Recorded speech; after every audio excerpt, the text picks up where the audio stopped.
Whispers of the Dead. Chapter 1. The Awakening. The rain poured heavily on the old cobblestone streets of Briar Hollow, the small town where supernatural investigator Thomas Grayson had made his home. The town had always been shrouded in mystery, but tonight, it felt different, darker, as if the very air was alive with secrets waiting to be unearthed. Thomas sat in his study, surrounded by case files, each one a testament to the strange and unexplained. The dim light of the lamp cast long shadows on the walls, the flickering flame dancing as if it too were haunted. For years, he had prided himself on solving the unsolvable, bringing peace to those tormented by spirits that refused to rest. But lately something had changed. He had started seeing things, visions of his past cases, the faces of the dead staring back at him with hollow eyes, their whispers filling his mind with a dreadful anticipation. It began a week ago with a simple case. A woman in town had reported strange noises coming from her attic, scratches, whispers, and a feeling of being watched. Thomas took the case as he had done many times before, expecting it to be nothing more than a restless spirit needing guidance to the other side. But when he arrived at the woman's home, he was met with an overwhelming sense of dread. The air was thick, almost suffocating, and as he climbed the stairs to the attic, the whispers began, faint at first, then growing louder until they were all he could hear. "Help us," they whispered. "Find the truth." He dismissed it as a trick of the mind, the result of too many late nights and too much coffee. But the whispers didn't stop. They followed him home, invading his thoughts, his dreams, until he could no longer ignore them. Tonight was no different. As Thomas sat in his study, the whispers returned, growing louder, more insistent. He tried to focus on the files before him, but the words blurred together, the voices of the dead drowning out everything else. "Find the truth," they chanted. "We cannot rest." A sudden knock on the door startled him from his trance. He shook his head, trying to clear the fog that had settled over his mind. As he opened the door, he was met with the sight of a young woman, her eyes wide with fear, her clothes soaked from the rain. "Mr. Grayson," she stammered, "please, you have to help me." Thomas ushered her inside, offering her a towel to dry off. "What's happened?" he asked, his voice calm despite the unease gnawing at him. "It's my brother," she said, her voice trembling. "He's been hearing things, seeing things. He says they're telling him to do terrible things. I'm scared he might hurt himself, or someone else." The words sent a chill down Thomas's spine. He had heard this before too many times. A spirit latching onto the living, driving them to madness, to violence. But this felt different. The whispers grew louder in his mind, almost deafening now. "Take me to him," Thomas said, grabbing his coat. "We need to act quickly." As they left the house, the rain continued to pour, the night as dark as the secrets that were beginning to unravel. Chapter 2. The Encounter. The drive to the woman's home was tense, the air inside the car thick with unspoken fear. The woman, who introduced herself as Emily, gripped the steering wheel so tightly her knuckles were white. Thomas could see the worry etched on her face, the desperation in her eyes. Whatever was happening to her brother, it was tearing her apart. As they pulled up to the house, a modest two-story on the edge of town, Thomas felt the familiar chill of a haunted place. The windows were dark, and the house seemed to loom over them as if aware of their presence. The whispers in his mind were relentless now, urging him forward, pushing him to uncover the truth that lay hidden within these walls. Emily led him inside, her footsteps hesitant as they climbed the stairs to her brother's room. The air grew colder with each step, and Thomas could feel the presence of something malevolent, something that didn't belong in this world. The door to the room was slightly ajar, and as they approached, a low murmur reached their ears, her brother's voice speaking in hushed, frantic tones. "He's been like this for days," Emily whispered, tears welling up in her eyes. "He won't eat, won't sleep. He just sits there talking to them." Thomas placed a hand on her shoulder, offering a reassuring squeeze before gently pushing the door open. The room was dimly lit, a single lamp casting eerie shadows on the walls. In the center of the room, sitting on the floor with his back to them, was Emily's brother, Michael. His head was bowed, his hands clasped together as if in prayer, but the words he spoke were anything but holy. "They're here," he muttered. All around us. They want something.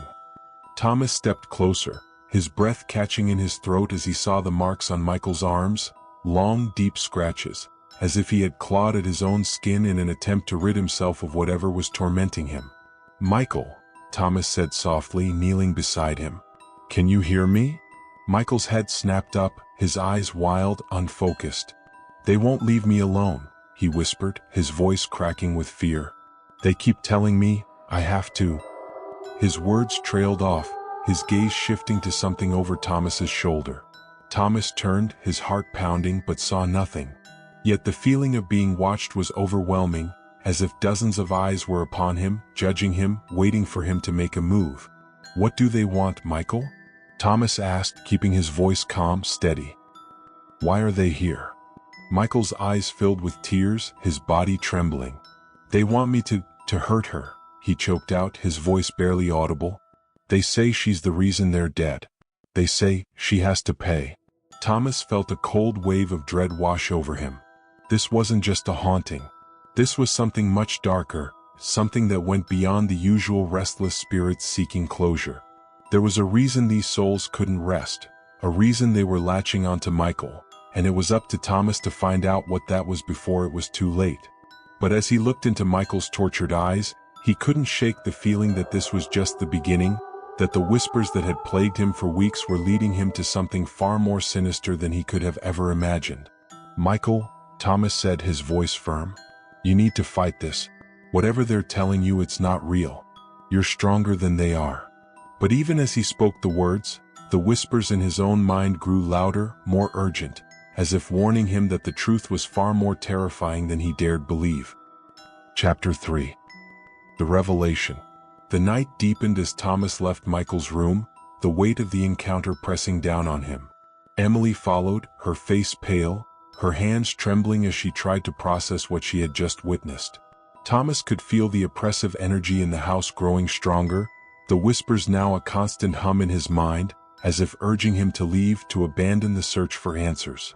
But he couldn't walk away, not now, not when he was so close to uncovering the truth.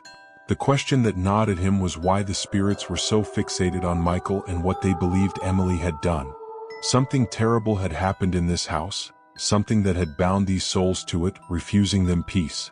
Thomas led Emily back downstairs, to the living room where they could talk away from the intense atmosphere of Michael's room. He needed to understand more about this family, about any history that could explain the dark presence in the house. Emily, Thomas began, sitting across from her on the worn-out sofa, I need you to tell me everything you know about this house, about your family's past. Anything that might explain why these spirits are here, why they're targeting Michael. Emily looked down at her hands, her fingers nervously twisting a loose thread on her sleeve. I don't know, she murmured, shaking her head. We've lived here for as long as I can remember. My parents died when I was little, and it's just been me and Michael since then. Nothing strange ever happened before, at least not like this. Thomas watched her carefully, sensing that there was more she wasn't saying. The whispers in his mind began to swirl, growing more chaotic, as if the spirits themselves were trying to communicate something to him, something they were desperate for him to understand. Emily, he pressed gently, has anyone ever mentioned anything unusual about the house? Any stories about previous owners, any tragedies, anything at all? She hesitated, then looked up, her eyes filled with uncertainty. There is one thing, she admitted slowly.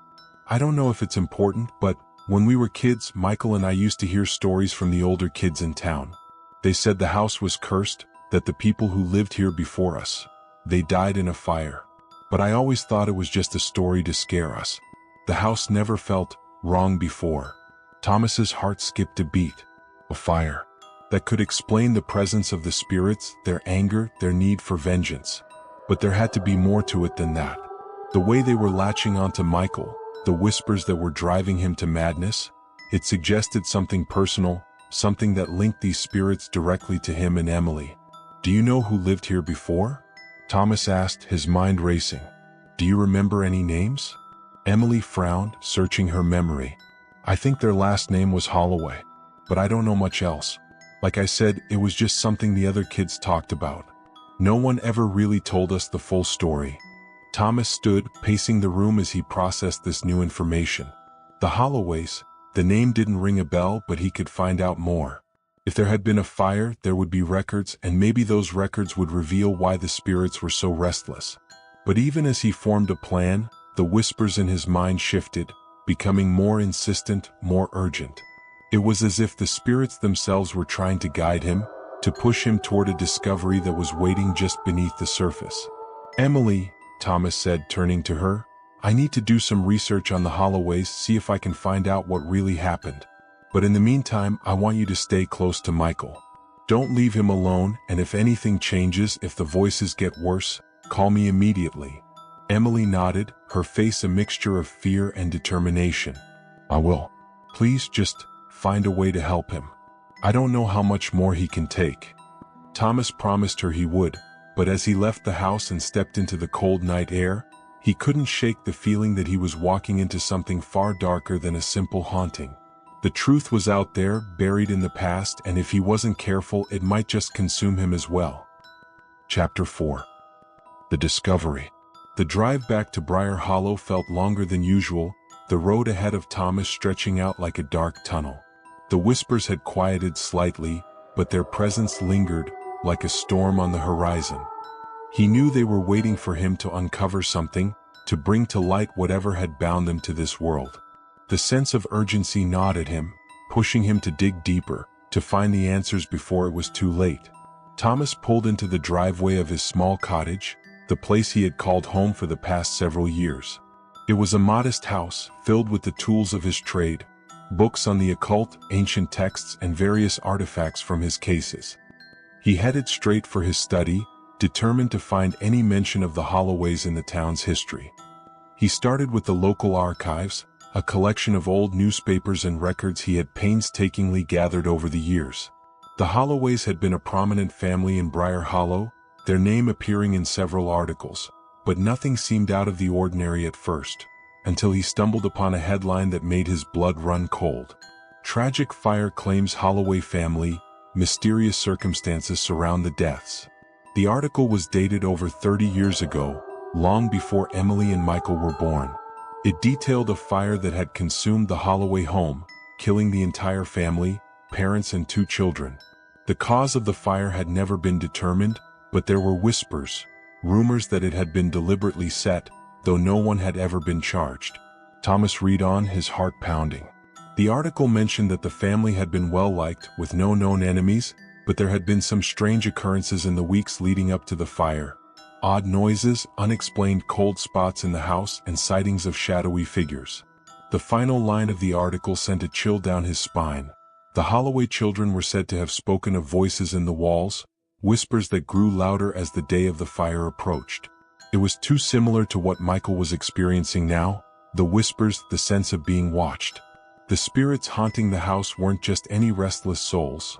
They were the Holloways, trapped in the place where they had died, their anger and grief keeping them tethered to the world of the living.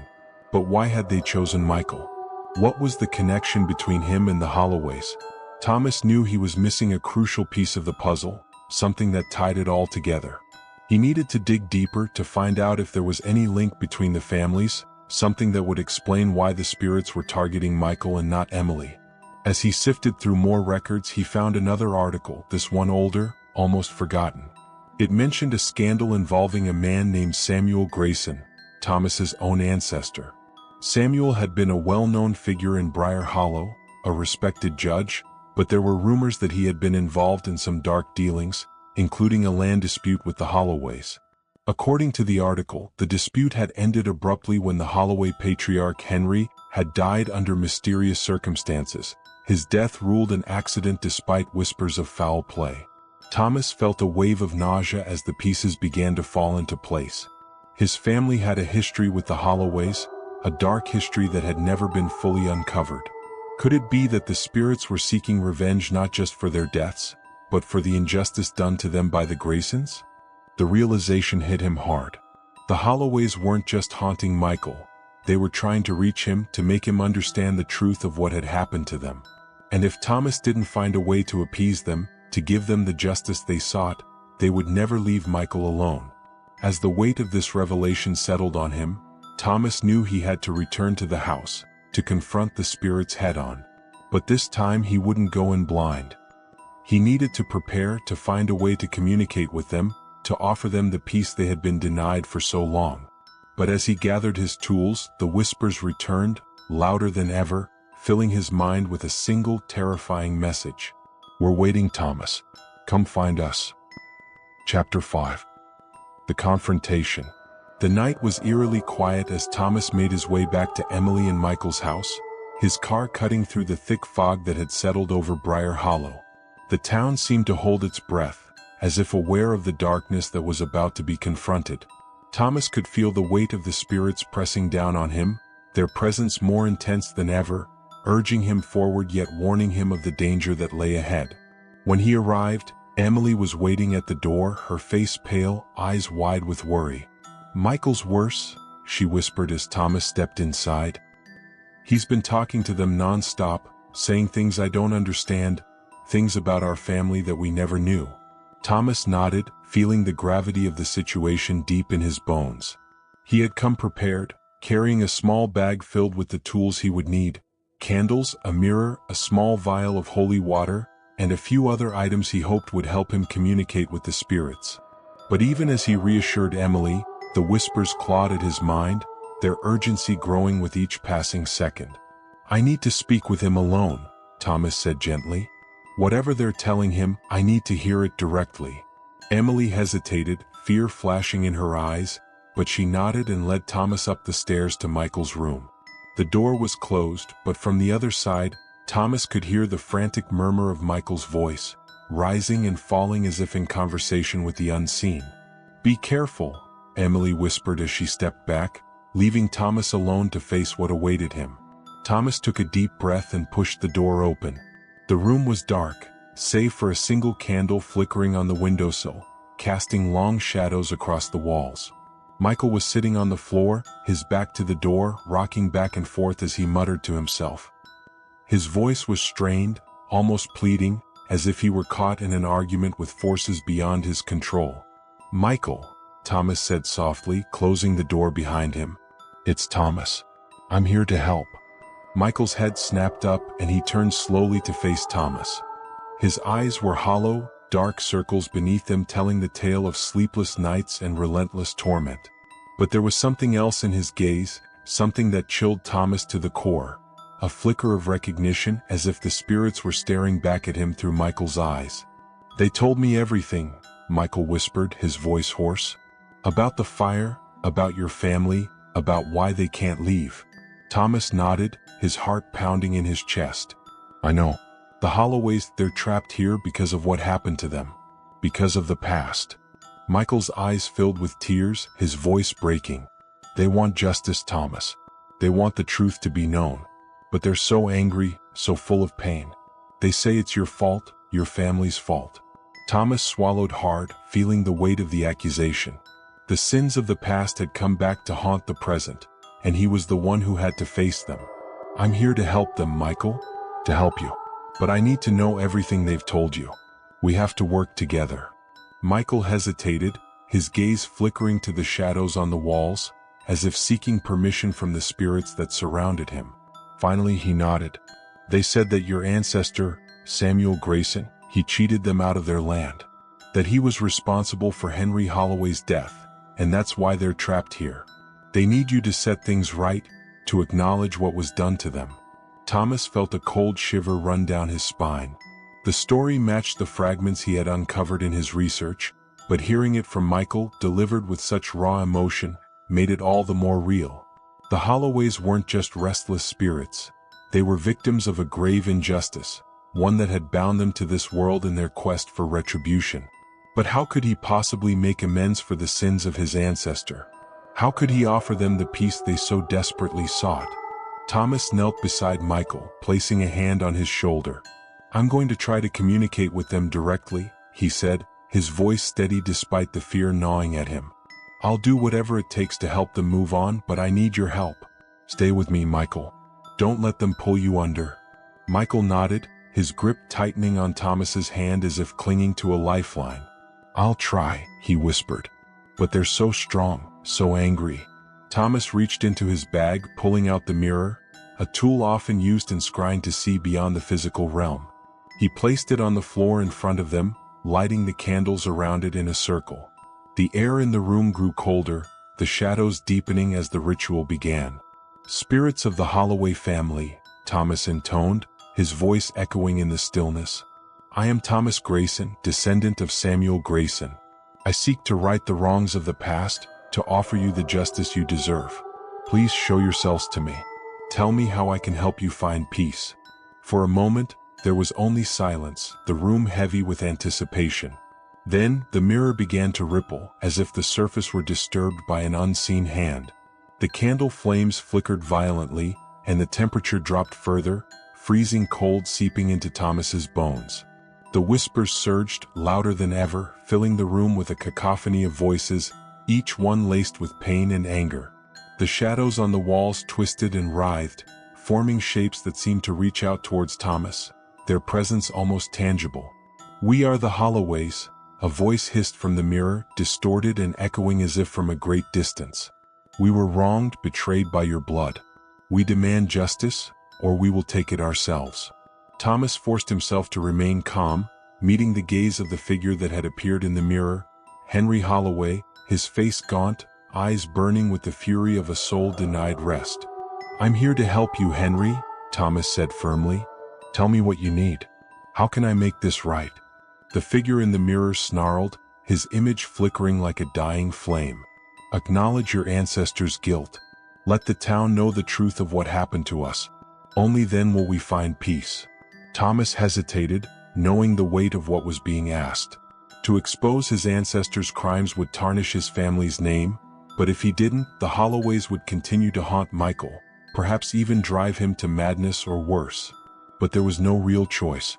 If this was the only way to save Michael and free the spirits, then he had to do it. "I will," Thomas vowed, his voice resolute. "I will make sure the truth is known. Your story will be told and justice will be served." The mirror darkened, the figure of Henry Holloway fading into the shadows. The air in the room seemed to shift, the oppressive energy lifting slightly as the candle's flame steadied. But the whispers didn't fade completely, there was still one final act to be done. "We will be watching," the voice echoed from the darkness. "Do not fail us, Thomas Grayson." As the room returned to a tense silence, Thomas knew that the hardest part was yet to come. But he had made his promise, and now he had to see it through no matter the cost. Chapter 6. The Truth. The morning dawned gray and cold, the fog clinging to the streets of Briar Hollow like a shroud. Thomas felt the weight of the task ahead of him pressing down like an anchor as he made his way to the town square. He had spent the night preparing, gathering the evidence he had uncovered, writing down the Holloway story, and preparing to expose a truth that had been buried for decades. The town square was empty, the early hour ensuring no one would be around to witness what he was about to do. He approached the small, weathered podium at the center, a place where announcements were made and news was posted. Thomas pinned the pages of his findings to the bulletin board, securing them against the damp breeze. The headline he had written in bold, clear letters: "The Truth of the Holloway's Death, a Grayson's Confession." He stepped back, taking a deep breath as he surveyed his work. It was all there, everything he had uncovered about Samuel Grayson's betrayal, the fire that had claimed the Holloways, and the curse that had haunted their descendants ever since. He knew that by the end of the day the entire town would know the truth, and the Holloway spirits would have the justice they had been denied for so long. As he stood in the empty square, a sudden wave of exhaustion washed over him. The night had taken its toll, and the strain of communicating with the spirits had left him drained. But there was a sense of relief too, a feeling that, for the first time in weeks, the whispers had begun to fade. Thomas turned to leave, but as he did, he caught sight of a figure standing at the edge of the square. It was Emily, her face a mixture of sorrow and gratitude. She approached him slowly, her footsteps echoing in the silence. "You did it," she said softly, her eyes glistening with tears. "You found the truth." Thomas nodded, his voice hoarse. "It's over now. The Holloways can finally rest." Emily hesitated, then took his hand, squeezing it gently. "Thank you, Thomas, for everything. Michael, he's better now."